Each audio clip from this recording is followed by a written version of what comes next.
Capítulo 12. Das provas. Seção 1. Disposições gerais, artigo 369. As partes têm o direito de empregar todos os meios legais, bem como os moralmente legítimos, ainda que não especificados neste Código, para provar a verdade dos fatos em que se funda o pedido ou a defesa e influir eficazmente na convicção do juiz. Artigo 370. Caberá ao juiz, de ofício ou a requerimento da parte, determinar as provas necessárias ao julgamento do mérito. Parágrafo único. O juiz indeferirá, em decisão fundamentada, as diligências inúteis ou meramente protelatórias. Artigo 371. O juiz apreciará a prova constante dos autos, independentemente do sujeito que a tiver promovido, e indicará na decisão as razões da formação de seu convencimento. Artigo 372. O juiz poderá admitir a utilização de prova produzida em outro processo, atribuindo-lhe o valor que considerar adequado, observado o contraditório. Artigo 373. O ônus da prova incumbe, inciso 1, ao autor, quanto ao fato constitutivo de seu direito. Inciso 2, ao réu, quanto à existência de fato impeditivo, modificativo ou extintivo do direito do autor. Parágrafo 1º. Nos casos previstos em lei ou diante de peculiaridades da causa relacionadas à impossibilidade ou à excessiva dificuldade de cumprir o encargo nos termos do caput ou à maior facilidade de obtenção da prova do fato contrário, poderá o juiz atribuir o ônus da prova de modo diverso, desde que o faça por decisão fundamentada, caso em que deverá dar à parte a oportunidade de se desincumbir do ônus que lhe foi atribuído. Parágrafo 2º. A decisão prevista no parágrafo 1º deste artigo não pode gerar situação em que a desincumbência do encargo pela parte seja impossível ou excessivamente difícil. Parágrafo 3º. A distribuição diversa do ônus da prova também pode ocorrer por convenção das partes, salvo quando: inciso 1, recair sobre direito indisponível da parte; inciso 2, tornar excessivamente difícil a uma parte o exercício do direito. Parágrafo 4º. A convenção de que trata o parágrafo 3º pode ser celebrada antes ou durante o processo. Artigo 374. Não dependem de prova os fatos: inciso 1, notórios; inciso 2, afirmados por uma parte e confessados pela parte contrária; inciso 3, admitidos no processo como incontroversos; inciso 4, em cujo favor milita a presunção legal de existência ou de veracidade. Artigo 375. O juiz aplicará as regras de experiência comum subministradas pela observação do que ordinariamente acontece, e ainda, as regras de experiência técnica, ressalvado, quanto a estas, o exame pericial. Artigo 376. A parte que alegar direito municipal, estadual, estrangeiro ou consuetudinário provar-lhe-á o teor e a vigência, se assim o juiz determinar. Artigo 377. A carta precatória, a carta rogatória e o auxílio direto suspenderão o julgamento da causa no caso previsto no artigo 313, inciso 5, alínea b, quando, tendo sido requeridos antes da decisão de saneamento, a prova nele solicitada for imprescindível.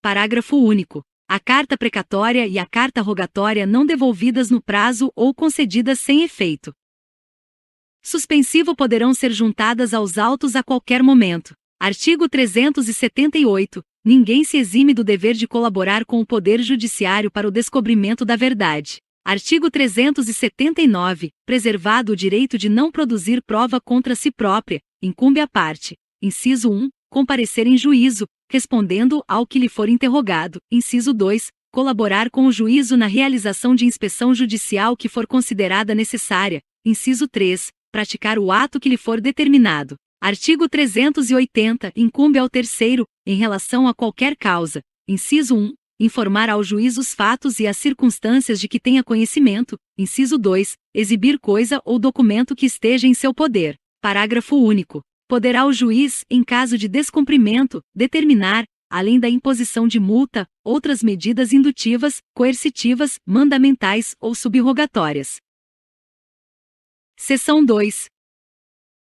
Da produção antecipada da prova. Artigo 381. A produção antecipada da prova será admitida nos casos em que: inciso 1, haja fundado receio de que venha a tornar-se impossível ou muito difícil a verificação de certos fatos na pendência da ação; inciso 2, a prova a ser produzida seja suscetível de viabilizar a autocomposição ou outro meio adequado de solução de conflito. Inciso 3. O prévio conhecimento dos fatos possa justificar ou evitar o ajuizamento de ação. Parágrafo 1º. O arrolamento de bens observará o disposto nesta seção quando tiver por finalidade apenas a realização de documentação, e não a prática de atos de apreensão. Parágrafo 2º. A produção antecipada da prova é da competência do juízo do foro, onde esta deva ser produzida, ou do foro de domicílio do réu. Parágrafo 3º. A produção antecipada da prova não previne a competência do juízo para a ação que venha a ser proposta.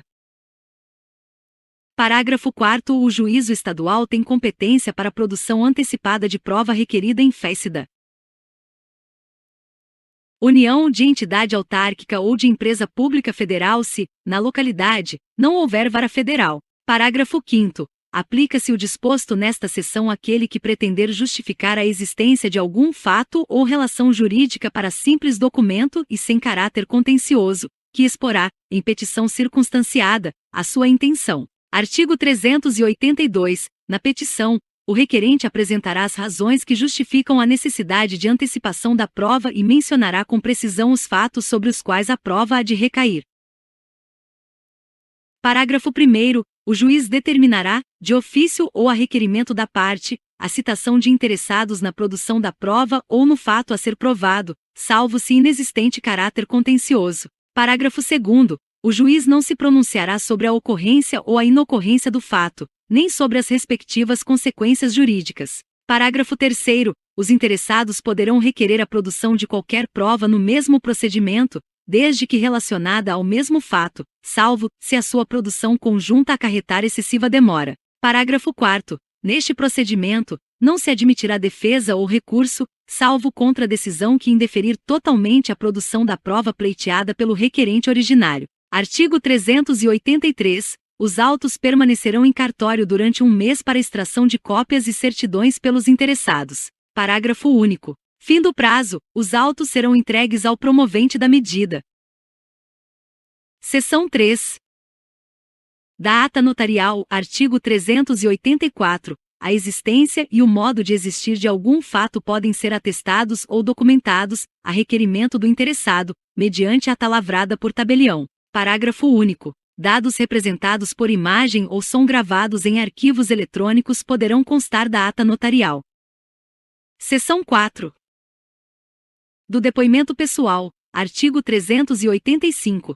Cabe à parte requerer o depoimento pessoal da outra parte, a fim de que esta seja interrogada na audiência de instrução e julgamento, sem prejuízo do poder do juiz de ordená-lo de ofício. Parágrafo 1º. Se a parte, pessoalmente intimada para prestar depoimento pessoal e advertida da pena de confesso, não comparecer ou, comparecendo, se recusar a depor, o juiz aplicar-lhe-á a pena. Parágrafo 2º. É vedado a quem ainda não depôs assistir ao interrogatório da outra parte. Parágrafo 3º. O depoimento pessoal da parte que residir em comarca, seção ou subseção judiciária diversa daquela onde tramita o processo poderá ser colhido por meio de videoconferência ou outro recurso tecnológico de transmissão de sons e imagens em tempo real, o que poderá ocorrer, inclusive, durante a realização da audiência de instrução e julgamento. Artigo 386. Quando a parte, sem motivo justificado, deixar de responder ao que lhe for perguntado ou empregar evasivas, o juiz, apreciando as demais circunstâncias e os elementos de prova, declarará, na sentença, se houve recusa de depor. Artigo 387. A parte responderá pessoalmente sobre os fatos articulados, não podendo servir-se de escritos anteriormente preparados, permitindo-lhe o juiz, todavia, a consulta a notas breves, desde que objetivem completar esclarecimentos. Artigo 388. A parte não é obrigada a depor sobre fatos, inciso 1, criminosos ou torpes que lhe forem imputados. Inciso 2, a cujo respeito por estado ou profissão, deva guardar sigilo. Inciso 3, acerca dos quais não possa responder sem desonra própria, de seu cônjuge, de seu companheiro ou de parente em grau sucessível. Inciso 4, que coloquem em perigo a vida do depoente ou das pessoas referidas no inciso 3º. Parágrafo único. Esta disposição não se aplica às ações de Estado e de família. Seção 5. Da confissão, artigo 389, a confissão, judicial ou extrajudicial, quando a parte admite a verdade de fato contrário ao seu interesse e favorável ao do adversário. Artigo 390, a confissão judicial pode ser espontânea ou provocada. Parágrafo 1º, a confissão espontânea pode ser feita pela própria parte ou por representante com poder especial. Parágrafo 2º, a confissão provocada constará do termo de depoimento pessoal. Artigo 391, a confissão judicial faz prova contra o confitente, não prejudicando, todavia, os litisconsortes. Parágrafo único. Nas ações que versarem sobre bens imóveis ou direitos reais sobre imóveis alheios, a confissão de um cônjuge ou companheiro não valerá sem a do outro, salvo se o regime de casamento for o de separação absoluta de bens. Artigo 392. Não vale como confissão a admissão, em juízo, de fatos relativos a direitos indisponíveis. Parágrafo 1º. A confissão será ineficaz se feita por quem não for capaz de dispor do direito a que se referem os fatos confessados. Parágrafo 2º. A confissão feita por um representante somente é eficaz nos limites em que este pode vincular o representado. Artigo 393. A confissão é irrevogável, mas pode ser anulada se decorreu de erro de fato ou de coação. Parágrafo único. A legitimidade para a ação prevista no caput é exclusiva do confitente e pode ser transferida a seus herdeiros se ele falecer após a propositura. Artigo 394. A confissão extrajudicial, quando feita oralmente, só terá eficácia nos casos em que a lei não exija prova literal. Artigo 395. A confissão é, em regra, indivisível, não podendo a parte que a quiser invocar como prova aceitá-la no tópico que a beneficiar e rejeitá-la no que lhe for desfavorável, porém cindir-se-á quando o confitente a ela aduzir fatos novos, capazes de constituir fundamento de defesa de direito material ou de reconvenção. Seção 6. Da exibição de documento ou coisa, artigo 396. O juiz pode ordenar que a parte exiba documento ou coisa que se encontre em seu poder. Artigo 397. O pedido formulado pela parte conterá: inciso 1. A descrição, tão completa quanto possível, do documento ou da coisa ou das categorias de documentos ou de coisas buscados. Inciso 2. A finalidade da prova, com indicação dos fatos que se relacionam com documento ou com a coisa ou com suas categorias. Inciso 3. As circunstâncias em que se funda o requerente para afirmar que o documento ou a coisa existe, ainda que a referência seja a categoria de documentos ou de coisas e se ache em poder da parte contrária. Artigo 398. O requerido dará sua resposta nos 5 dias subsequentes à sua intimação. Parágrafo único. Se o requerido afirmar que não possui o documento ou a coisa, o juiz permitirá que o requerente prove, por qualquer meio, que a declaração não corresponde à verdade. Artigo 399. O juiz não admitirá a recusa se: inciso 1. O requerido tiver obrigação legal de exibir; inciso 2. O requerido tiver aludido ao documento ou à coisa, no processo, com o intuito de constituir prova; inciso 3. O documento, por seu conteúdo, for comum às partes. Artigo 400. Ao decidir o pedido, o juiz admitirá como verdadeiros os fatos que, por meio do documento ou da coisa, a parte pretendia provar-se. Inciso 1. O requerido não efetuar a exibição nem fizer nenhuma declaração no prazo do artigo 398. Inciso 2. A recusa for havida por ilegítima. Parágrafo único. Sendo necessário, o juiz pode adotar medidas indutivas, coercitivas, mandamentais ou subrogatórias para que o documento seja exibido. Artigo 401. Quando o documento ou a coisa estiver em poder de terceiro, o juiz ordenará sua citação para responder no prazo de 15 dias. Artigo 402. Se o terceiro negar a obrigação de exibir ou a posse do documento ou da coisa, o juiz designará audiência especial, tomando-lhe o depoimento, bem como o das partes, e, se necessário, o de testemunhas, e em seguida proferirá decisão. Artigo 403. Se o terceiro, sem justo motivo, se recusar a efetuar a exibição, o juiz ordenar-lhe-á que proceda ao respectivo depósito em cartório ou em outro lugar designado, no prazo de 5 dias, impondo ao requerente que o ressarça pelas despesas que tiver. Parágrafo único. Se o terceiro descumprir a ordem, o juiz expedirá mandado de apreensão, requisitando, se necessário, força policial, sem prejuízo da responsabilidade por crime de desobediência, pagamento de multa e outras medidas indutivas, coercitivas, mandamentais ou subrogatórias necessárias para assegurar a efetivação da decisão. Artigo 404. A parte e o terceiro se escusam de exibir, em juízo, o documento ou a coisa se: inciso 1, concernente a negócios da própria vida da família; inciso 2, sua apresentação puder violar dever de honra; inciso 3, sua publicidade redundar em desonra à parte ou ao terceiro, bem como a seus parentes consanguíneos ou afins até o terceiro grau, ou lhes representar perigo de ação penal. Inciso 4, sua exibição acarretar a divulgação de fatos a cujo respeito, por estado ou profissão, devam guardar segredo.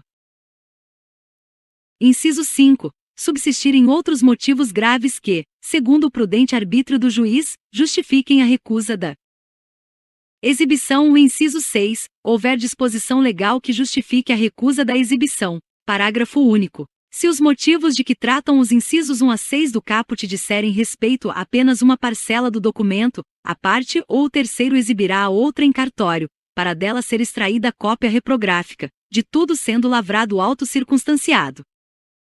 Seção 7. Da prova documental. Subseção 1.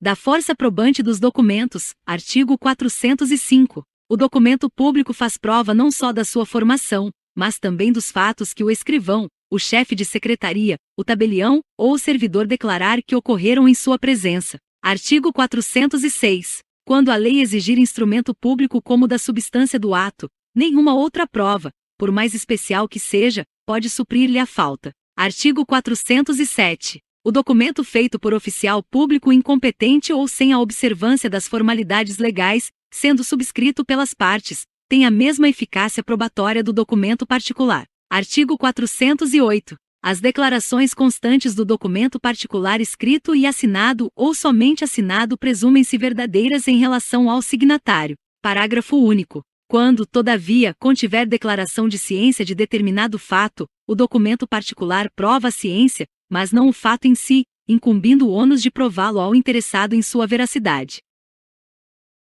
Artigo 409. A data do documento particular, quando a seu respeito surgir dúvida ou impugnação entre os litigantes, provar-se-á por todos os meios de direito. Parágrafo único. Em relação a terceiros, considerar-se-á datado o documento particular, inciso 1, no dia em que foi registrado, inciso 2, desde a morte de algum dos signatários, inciso 3, a partir da impossibilidade física que sobreveio a qualquer dos signatários, inciso 4, da sua apresentação em repartição pública ou em juízo, inciso 5, do ato ou do fato que estabeleça, de modo certo, a anterioridade da formação do documento. Artigo 410. Considera-se autor do documento particular, inciso 1, aquele que o fez e o assinou, inciso 2, aquele por conta de quem ele foi feito, estando assinado, inciso 3, aquele que, mandando compô-lo, não o firmou porque, conforme a experiência comum, não se costuma assinar, como livros empresariais e assentos domésticos. Artigo 411. Considera-se autêntico o documento quando, inciso 1, o tabelião reconhecer a firma do signatário, inciso 2, a autoria estiver identificada por qualquer outro meio legal de certificação, inclusive eletrônico, nos termos da lei, inciso 3, não houver impugnação da parte contra quem foi produzido o documento. Artigo 412. O documento particular de cuja autenticidade não se duvida prova que o seu autor fez a declaração que lhe é atribuída. Parágrafo único. O documento particular admitido expressa ou tacitamente é indivisível, sendo vedado à parte que pretende utilizar-se dele aceitar os fatos que lhe são favoráveis e recusar os que são contrários ao seu interesse, salvo se provar que estes não ocorreram. Artigo 413. O telegrama, o radiograma ou qualquer outro meio de transmissão tem a mesma força probatória do documento particular se o original constante da estação expedidora tiver sido assinado pelo remetente. Parágrafo único. A firma do remetente poderá ser reconhecida pelo tabelião, declarando-se essa circunstância no original depositado na estação expedidora. Artigo 414. O telegrama ou radiograma presume-se conforme com o original, provando as datas de sua expedição e de seu recebimento pelo destinatário. Artigo 415. As cartas e os registros domésticos provam contra quem os escreveu quando: inciso 1. Enunciam o recebimento de um crédito. Inciso 2. Contém anotação que visa a suprir a falta de título em favor de quem é apontado como credor e inciso 3. Expressam conhecimento de fatos para os quais não se exija determinada prova. Artigo 416. A nota escrita pelo credor em qualquer parte de documento representativo de obrigação, ainda que não assinada, faz prova em benefício do devedor. Parágrafo único. Aplica-se essa regra tanto para o documento que o credor conservar em seu poder quanto para aquele que se achar em poder do devedor ou de terceiro. Artigo 417. Os livros empresariais provam contra seu autor, sendo lícito ao empresário, todavia, demonstrar, por todos os meios permitidos em direito, que os lançamentos não correspondem à verdade dos fatos. Artigo 418. Os livros empresariais que preencham os requisitos exigidos por lei provam a favor de seu autor no litígio entre empresários. Artigo 419. A escrituração contábil é indivisível, e se dos fatos que resultam dos lançamentos, uns são favoráveis ao interesse de seu autor e outros lhe são contrários, ambos serão considerados em conjunto, como unidade. Artigo 420. O juiz pode ordenar, a requerimento da parte, a exibição integral dos livros empresariais e dos documentos do arquivo. Inciso 1. Na liquidação de sociedade. Inciso 2. Na sucessão por morte de sócio. Inciso 3. Quando e como determinar a lei. Artigo 421. O juiz pode, de ofício, ordenar à parte a exibição parcial dos livros e dos documentos, extraindo-se deles a suma que interessar ao litígio, bem como reproduções autenticadas. Artigo 422. Qualquer reprodução mecânica, como a fotográfica, a cinematográfica, a fonográfica ou de outra espécie, tem aptidão para fazer prova dos fatos ou das coisas representadas, se a sua conformidade com o documento original não for impugnada por aquele contra quem foi produzida. Parágrafo 1º. As fotografias digitais e as extraídas da rede mundial de computadores fazem prova das imagens que reproduzem, devendo, se impugnadas, ser apresentada a respectiva autenticação eletrônica ou, não sendo possível, realizada perícia. Parágrafo 2º. Se se tratar de fotografia publicada em jornal ou revista, será exigido um exemplar original do periódico, caso impugnada a veracidade pela outra parte. Parágrafo 3º. Aplica-se o disposto neste artigo à forma impressa de mensagem eletrônica. Artigo 423. As reproduções dos documentos particulares, fotográficas ou obtidas por outros processos de repetição, valem como certidões sempre que o escrivão ou o chefe de secretaria certificar sua conformidade com o original. Artigo 424. A cópia de documento particular tem o mesmo valor probante que o original, cabendo ao escrivão, intimadas as partes, proceder à conferência e certificar a conformidade entre a cópia e o original. Artigo 425. Fazem a mesma prova que os originais. Inciso 2. As certidões textuais de qualquer peça dos autos, do protocolo das audiências ou de outro livro a cargo do escrivão ou do chefe de secretaria, se extraídas por ele ou sob sua vigilância, e por ele subscritas. Inciso 2. Os traslados e as certidões extraídas por oficial público de instrumentos ou documentos lançados em suas notas. Inciso 3. As reproduções dos documentos públicos, desde que autenticadas por oficial público, conferidas em cartório com os respectivos originais. Inciso 4. As cópias reprográficas de peças do próprio processo judicial declaradas autênticas pelo advogado, sob sua responsabilidade pessoal, se não lhes for impugnada a autenticidade. Inciso 5. Os extratos digitais de bancos de dados públicos e privados, desde que atestado pelo seu emitente, sob as penas da lei, que as informações conferem com o que consta na origem. Inciso 6. As reproduções digitalizadas de qualquer documento público ou particular, quando juntadas aos autos pelos órgãos da Justiça e seus auxiliares, pelo Ministério Público e seus auxiliares, pela Defensoria Pública e seus auxiliares, pelas procuradorias, pelas repartições públicas em geral, e por advogados, ressalvada a alegação motivada e fundamentada de adulteração. Parágrafo 1º. Os originais dos documentos digitalizados mencionados no inciso 6º deverão ser preservados pelo seu detentor até o final do prazo para a propositura de ação rescisória. Parágrafo 2º. Tratando-se de cópia digital de título executivo extrajudicial ou de documento relevante à instrução do processo, o juiz poderá determinar seu depósito em cartório ou secretaria. Artigo 426. O juiz apreciará fundamentadamente a fé que deva merecer o documento, quando em ponto substancial, e sem ressalva contiver entrelinha, emenda, borrão ou cancelamento. Artigo 427.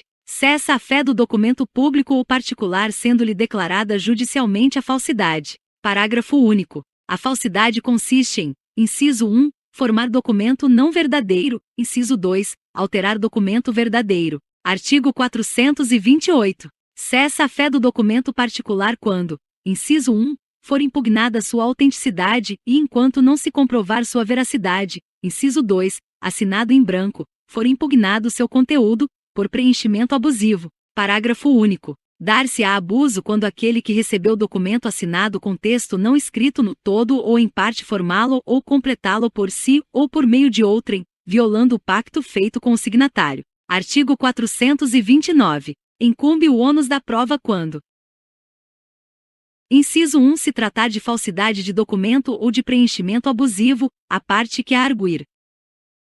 Inciso 2, se tratar de impugnação da autenticidade, a parte que produziu o documento. Subseção 2.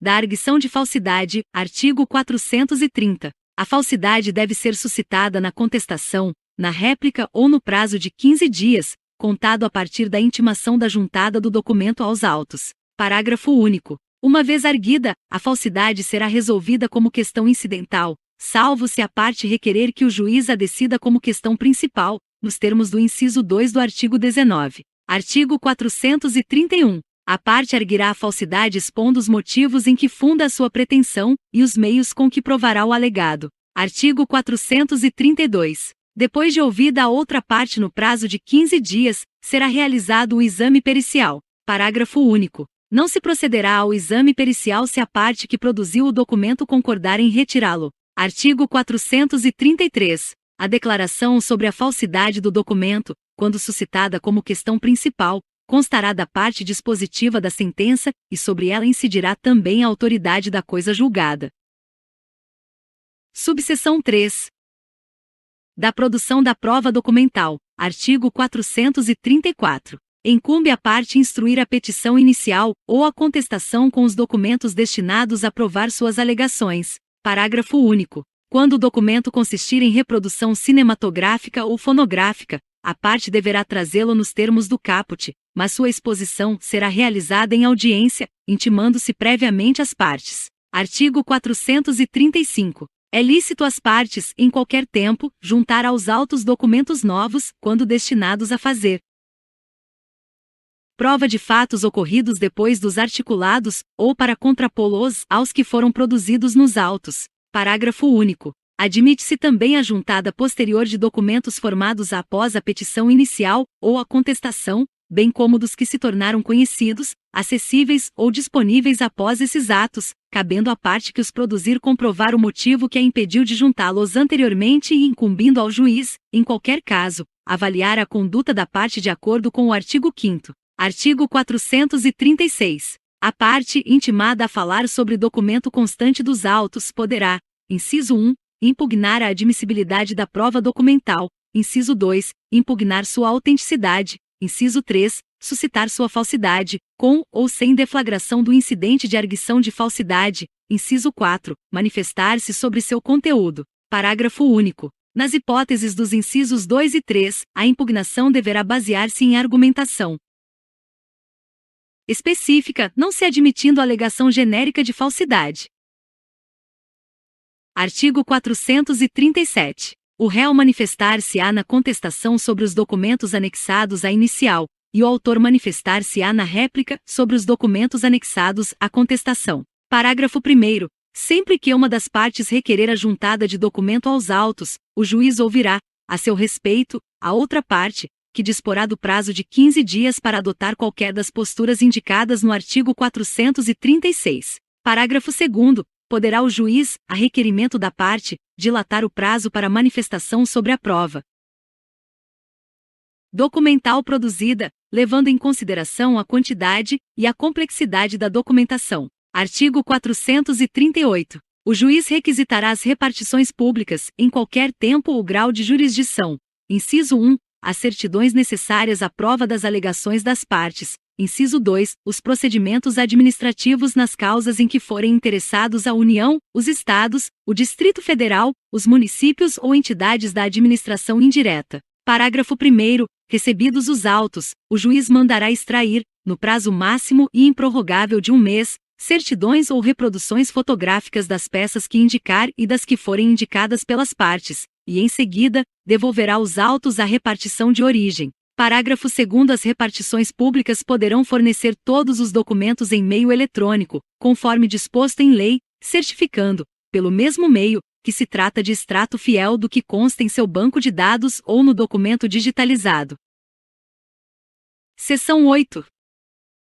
Dos documentos eletrônicos, artigo 439. A utilização de documentos eletrônicos no processo convencional dependerá de sua conversão à forma impressa e da verificação de sua autenticidade, na forma da lei. Artigo 440. O juiz apreciará o valor probante do documento eletrônico não convertido, assegurado às partes o acesso ao seu teor. Artigo 441. Serão admitidos documentos eletrônicos produzidos e conservados com a observância da legislação específica. Seção 9. Da prova testemunhal. Subseção 1. Da admissibilidade e do valor da prova testemunhal. Artigo 442. A prova testemunhal é sempre admissível, não dispondo a lei de modo diverso. Artigo 443. O juiz indeferirá a inquirição de testemunhas sobre fatos. Inciso 1.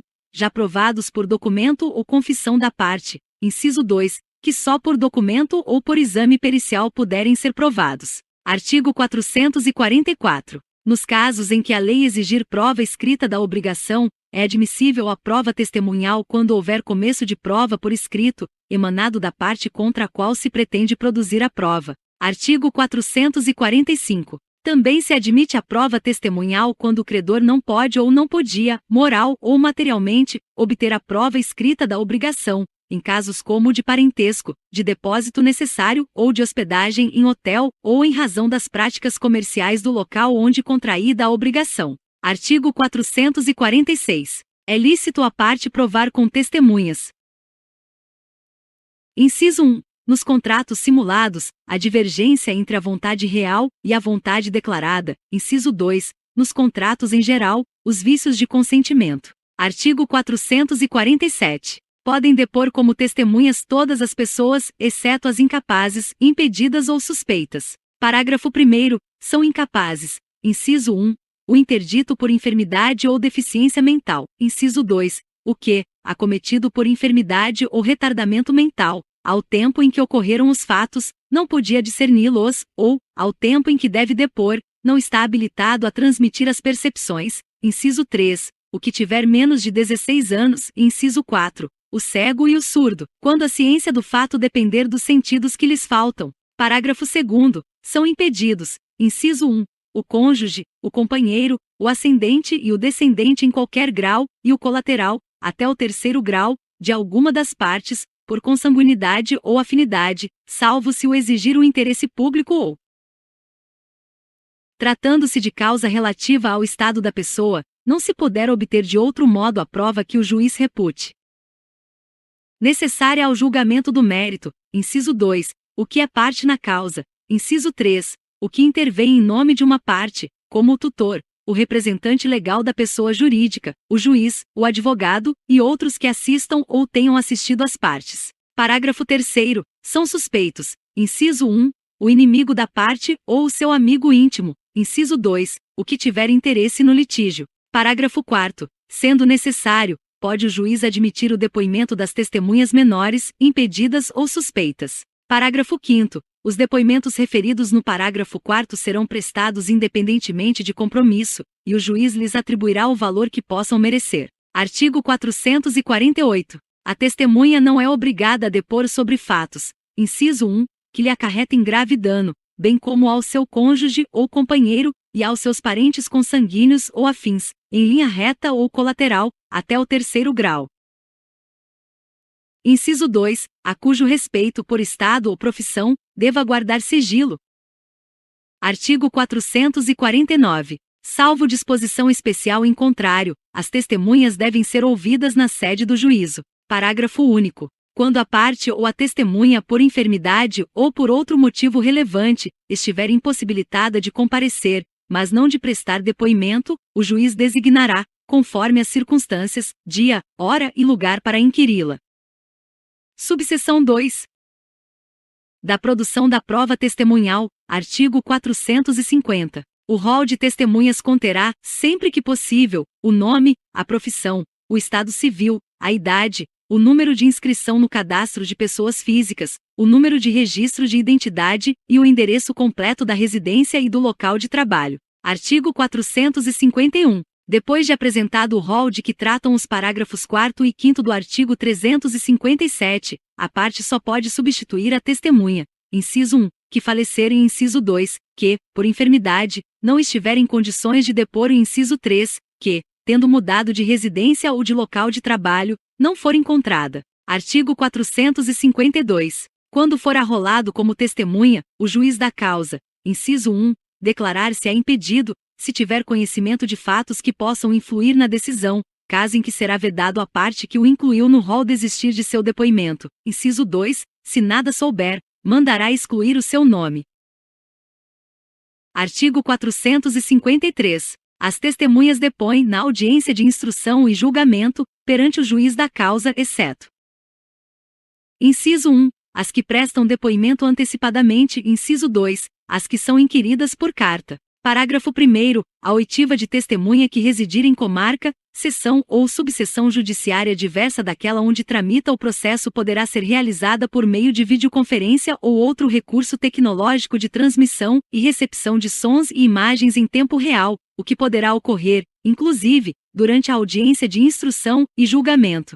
Parágrafo 2º. Os juízos deverão manter equipamento para transmissão e recepção de sons e imagens a que se refere o parágrafo 1º. Artigo 454. São inquiridos em sua residência ou onde exercem sua função. Inciso 1. O Presidente e o Vice-Presidente da República. Inciso 2. Os Ministros de Estado. Inciso 3. Os Ministros do Supremo Tribunal Federal, os Conselheiros do Conselho Nacional de Justiça e os Ministros do Superior Tribunal de Justiça, do Superior Tribunal Militar, do Tribunal Superior Eleitoral, do Tribunal Superior do Trabalho e do Tribunal de Contas da União. Inciso 4. O Procurador-Geral da República e os Conselheiros do Conselho Nacional do Ministério Público. Inciso 5. O Advogado-Geral da União, o Procurador-Geral do Estado, o Procurador-Geral do Município, o Defensor Público-Geral Federal e o Defensor Público-Geral do Estado. Inciso 6. Os senadores e os deputados federais. Inciso 7. Os governadores dos estados e do Distrito Federal. Inciso 8. O prefeito. Inciso 9. Os deputados estaduais e distritais. Inciso 10. Os desembargadores dos tribunais de justiça, dos tribunais regionais federais, dos tribunais regionais do trabalho e dos tribunais regionais eleitorais e os conselheiros dos tribunais de contas dos estados e do Distrito Federal. Inciso 11. O Procurador-Geral de Justiça. Inciso 12. O embaixador de país que, por lei ou tratado, concede idêntica prerrogativa a agente diplomático do Brasil. Parágrafo 1º. O juiz solicitará à autoridade que indique dia, hora e local a fim de ser inquirida, remetendo-lhe cópia da petição inicial ou da defesa oferecida pela parte que a arrolou como testemunha. Parágrafo 2º. Passado um mês sem manifestação da autoridade, o juiz designará dia, hora e local para o depoimento, preferencialmente na sede do juízo. Parágrafo 3º. O juiz também designará dia, hora e local para o depoimento, quando a autoridade não comparecer, injustificadamente, à sessão agendada para a colheita de seu testemunho no dia, hora e local por ela mesma indicados. Artigo 455. Cabe ao advogado da parte informar ou intimar a testemunha por ele arrolada do dia, da hora e do local da audiência designada, dispensando-se a intimação do juízo. Parágrafo 1º. A intimação deverá ser realizada por carta com aviso de recebimento, cumprindo ao advogado juntar aos autos, com antecedência de pelo menos 3 dias da data da audiência, cópia da correspondência de intimação e do comprovante de recebimento. Parágrafo 2º. A parte pode comprometer-se a levar a testemunha à audiência, independentemente da intimação de que trata o parágrafo 1º, presumindo-se, caso a testemunha não compareça, que a parte desistiu de sua inquirição. Parágrafo 3º. A inércia na realização da intimação a que se refere o parágrafo 1º importa a desistência da inquirição da testemunha. Parágrafo 4º. A intimação será feita pela via judicial quando, inciso 1, for frustrada a intimação prevista no parágrafo 1º deste artigo, inciso 2, sua necessidade for devidamente demonstrada pela parte ao juiz, inciso 3, figurar no rol de testemunha servidor público ou militar, hipótese em que o juiz o requisitará ao chefe da repartição ou ao comando do corpo em que servir, inciso 4, a testemunha houver sido arrolada pelo Ministério Público ou pela Defensoria Pública e inciso 5, a testemunha for uma daquelas previstas no artigo 454. Parágrafo 5º. A testemunha que, intimada na forma do parágrafo 1º ou do parágrafo 4º, deixar de comparecer sem motivo justificado será conduzida e responderá pelas despesas do adiamento. Artigo 456. O juiz inquirirá as testemunhas separada e sucessivamente, primeiro as do autor e depois as do réu, e providenciará para que uma não ouça o depoimento das outras. Parágrafo único. O juiz poderá alterar a ordem estabelecida no caput se as partes concordarem. Artigo 457. Antes de depor, a testemunha será qualificada, declarará ou confirmará seus dados e informará se tem relações de parentesco com a parte ou interesse no objeto do processo. Parágrafo 1º. É lícito a parte contraditar a testemunha, arguindo-lhe a incapacidade, o impedimento ou suspeição, bem como, caso a testemunha negue os fatos que lhe são imputados, provar a contradita com documentos ou com testemunhas, até 3, apresentadas no ato e inquiridas em separado. Parágrafo 2º. Sendo provados ou confessados os fatos a que se refere o parágrafo 1º, o juiz dispensará a testemunha ou lhe tomará o depoimento como informante. Parágrafo 3º. A testemunha pode requerer ao juiz que a escuse de depor, alegando os motivos previstos neste Código, decidindo o juiz de plano após ouvidas as partes. Artigo 458. Ao início da inquirição, a testemunha prestará o compromisso de dizer a verdade do que souber e lhe for perguntado. Parágrafo único. O juiz advertirá a testemunha que incorre em sanção penal quem faz afirmação falsa, cala ou oculta a verdade. Artigo 459. As perguntas serão formuladas pelas partes diretamente à testemunha, começando pela que arrolou, não admitindo o juiz aquelas que puderem induzir a resposta, não tiverem relação com as questões de fato, objeto da atividade probatória ou importarem repetição de outra já respondida. Parágrafo 1º. O juiz poderá inquirir a testemunha tanto antes quanto depois da inquirição feita pelas partes. Parágrafo 2º. As testemunhas devem ser tratadas com urbanidade, não se lhes fazendo perguntas ou considerações impertinentes, capciosas ou vexatórias. Parágrafo 3º. As perguntas que o juiz indeferir serão transcritas no termo, se a parte o requerer. Artigo 460. O depoimento poderá ser documentado por meio de gravação. Parágrafo 1º. Quando digitado ou registrado por taquigrafia, estenotipia ou outro método idôneo de documentação, o depoimento será assinado pelo juiz, pelo depoente e pelos procuradores. Parágrafo 2º. Se houver recurso em processo em autos não eletrônicos, o depoimento somente será digitado quando for impossível o envio de sua documentação eletrônica.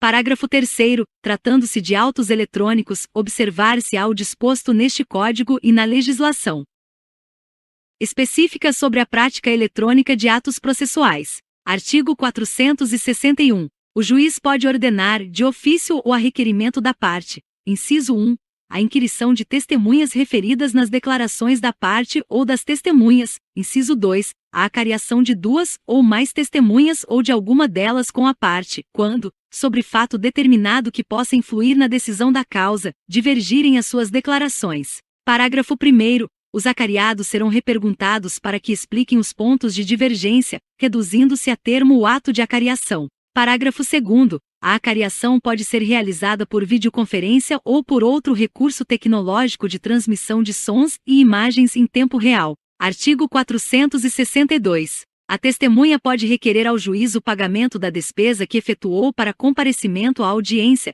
devendo a parte pagá-la logo que arbitrada ou depositá-la em cartório dentro de 3 dias. Artigo 463. O depoimento prestado em juízo é considerado serviço público. Parágrafo único. A testemunha, quando sujeita ao regime da legislação trabalhista, não sofre, por comparecer à audiência, perda de salário nem desconto no tempo de serviço. Seção 10. Da prova pericial, artigo 464. A prova pericial consiste em exame, vistoria ou avaliação. Parágrafo 1º. O juiz indeferirá a perícia quando: inciso 1.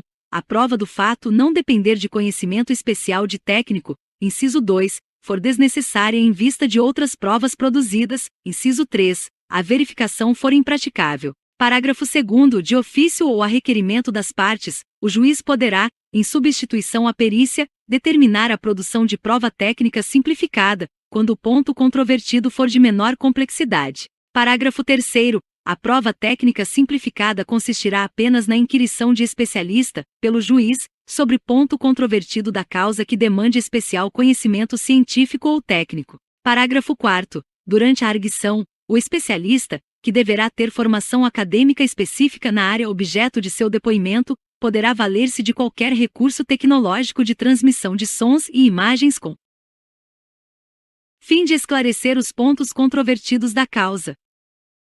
Artigo 465. O juiz nomeará perito especializado no objeto da perícia e fixará de imediato o prazo para a entrega do laudo. Parágrafo 1º. Incumbe às partes, dentro de 15 dias contados da intimação do despacho de nomeação do perito.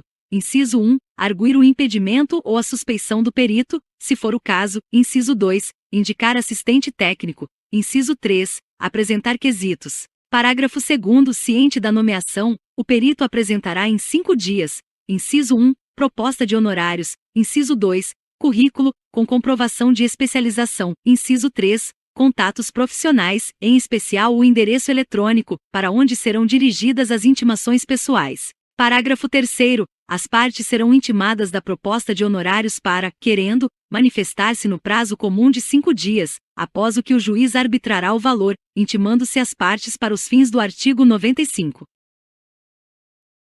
Parágrafo 4º. O juiz poderá autorizar o pagamento de até 50% dos honorários arbitrados a favor do perito no início dos trabalhos, devendo o remanescente ser pago apenas ao final, depois de entregue o laudo e prestados todos os esclarecimentos necessários. Parágrafo 5º. Quando a perícia for inconclusiva ou deficiente, o juiz poderá reduzir a remuneração inicialmente arbitrada para o trabalho. Parágrafo 6º. Quando tiver de realizar-se por carta, poder-se-á proceder à nomeação de perito e à indicação de assistentes técnicos no juízo ao qual se requisitar a perícia. Artigo 466. O perito cumprirá escrupulosamente o encargo que lhe foi cometido, independentemente de termo de compromisso. Parágrafo 1º. Os assistentes técnicos são de confiança da parte e não estão sujeitos a impedimento ou suspeição. Parágrafo 2º. O perito deve assegurar aos assistentes das partes o acesso e o acompanhamento das diligências e dos exames que realizar,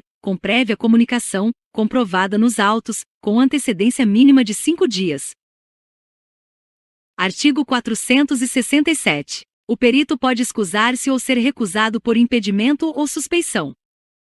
Parágrafo único. O juiz, ao aceitar a escusa ou ao julgar procedente a impugnação, nomeará novo perito. Artigo 468. O perito pode ser substituído quando: inciso 1. Faltar-lhe conhecimento técnico ou científico. Inciso 2. Sem motivo legítimo, deixar de cumprir o encargo no prazo que lhe foi assinado. Parágrafo 1º. No caso previsto no inciso 2, o juiz comunicará a ocorrência à corporação profissional respectiva, podendo, ainda, impor multa ao perito, fixada tendo em vista o valor da causa e o possível prejuízo decorrente do atraso no processo. Parágrafo 2º.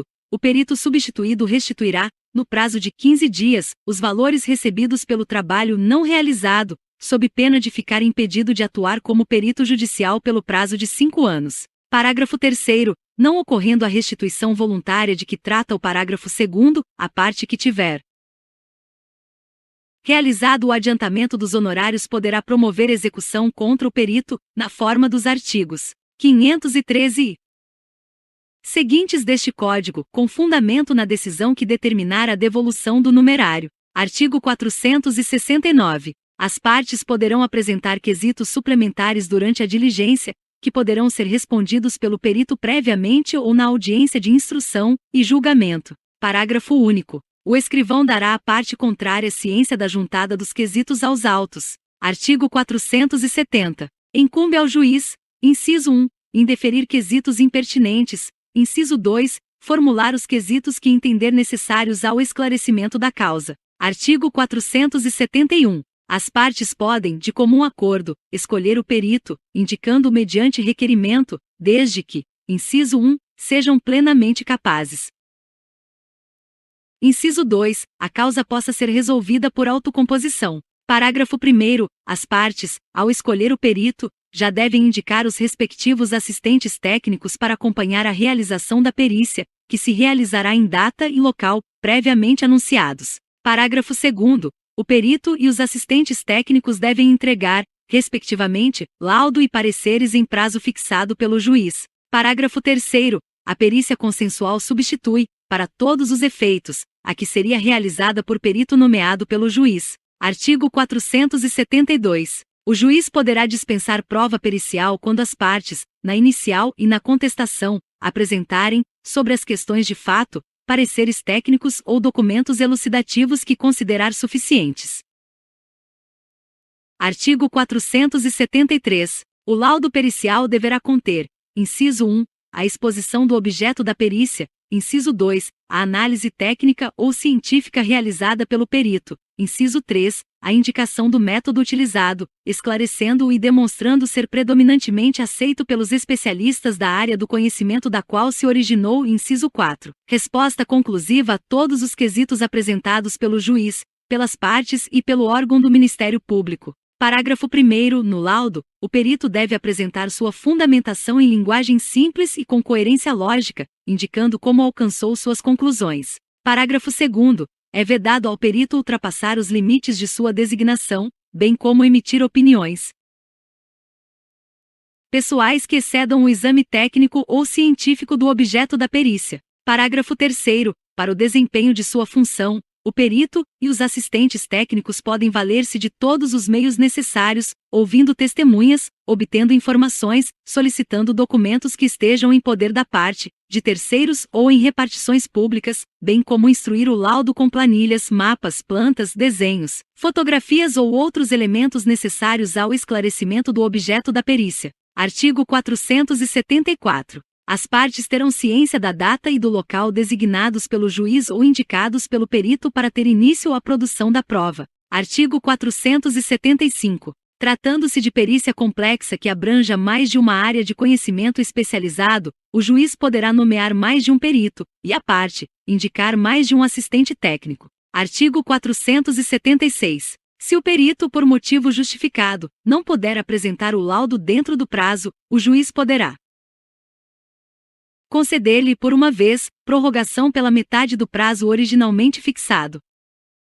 Artigo 477. O perito protocolará o laudo em juízo, no prazo fixado pelo juiz, pelo menos 20 dias antes da audiência de instrução e julgamento. Parágrafo 1º. As partes serão intimadas para, querendo, manifestar-se sobre o laudo do perito do juízo no prazo comum de 15 dias, podendo o assistente técnico de cada uma das partes, em igual prazo, apresentar seu respectivo parecer. Parágrafo 2º. O perito do juízo tem o dever de, no prazo de 15 dias, esclarecer ponto. Inciso 1, sobre o qual exista divergência ou dúvida de qualquer das partes, do juiz ou do órgão do Ministério Público. Inciso 2, divergente apresentado no parecer do assistente técnico da parte. Parágrafo 3º. Se ainda houver necessidade de esclarecimentos, a parte requererá ao juiz que mande intimar o perito ou o assistente técnico a comparecer à audiência de instrução e julgamento, formulando, desde logo, as perguntas, sob forma de quesitos.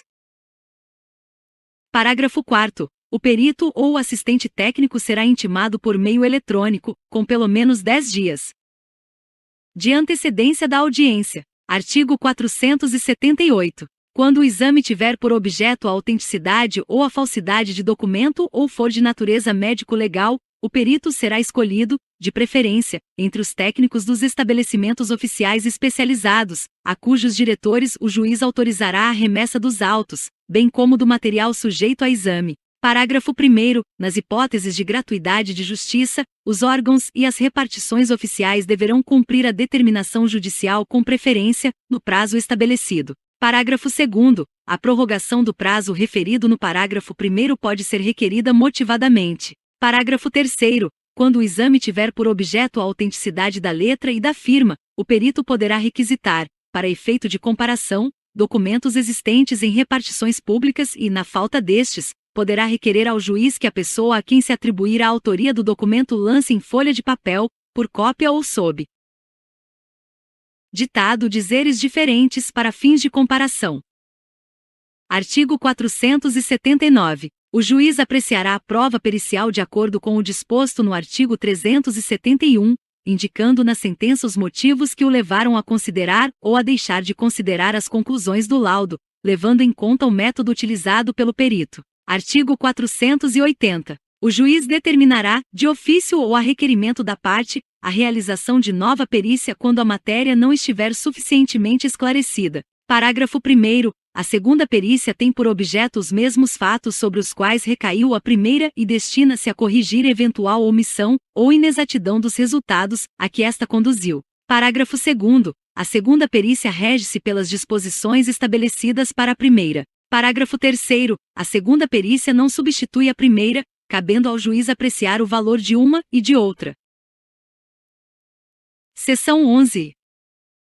Da inspeção judicial. Artigo 481. O juiz, de ofício ou a requerimento da parte, pode, em qualquer fase do processo, inspecionar pessoas ou coisas, a fim de se esclarecer sobre fato que interesse a decisão da causa. Artigo 482. Ao realizar a inspeção, o juiz poderá ser assistido por um ou mais peritos. Artigo 483. O juiz irá ao local onde se encontre a pessoa ou a coisa quando, inciso 1, julgar necessário para melhor verificação ou interpretação dos fatos que deva observar e inciso 2, a coisa não puder ser apresentada em juízo sem consideráveis despesas ou graves dificuldades. Inciso 3, determinar a reconstituição dos fatos. Parágrafo único. As partes têm sempre direito a assistir à inspeção, prestando esclarecimentos e fazendo observações que considerem de interesse para a causa. Artigo 484. Concluída a diligência, o juiz mandará lavrar auto circunstanciado, mencionando nele tudo quanto for útil ao julgamento da causa. Parágrafo único. O auto poderá ser instruído com desenho, gráfico ou fotografia,